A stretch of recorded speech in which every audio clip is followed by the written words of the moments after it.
नमस्ते टसितेले सबैजनालाई म लाकपादेखि शेर्पा म फेरि पनि डे 3 को टपिक लिएर चाहिँ उपस्थित भइसकेको छु र आजको टपिक रहेको छ माई डेली रुटिन।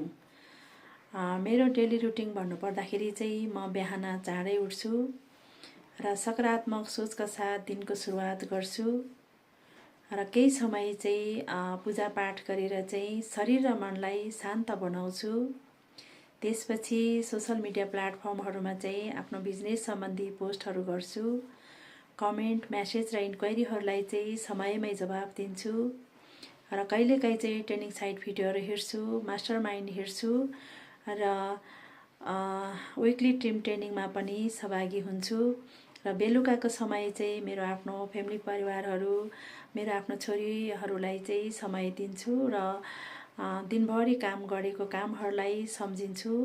त्यसपछि भोलि के काम गर्ने भनेर तयारी गरेर चाहिँ बेलुकाको चाहिँ सकारात्मक सोचका साथ आराम गर्छु भन्दै बिदा हुन चाहन्छु। Thank you for watching everyone. See you inside.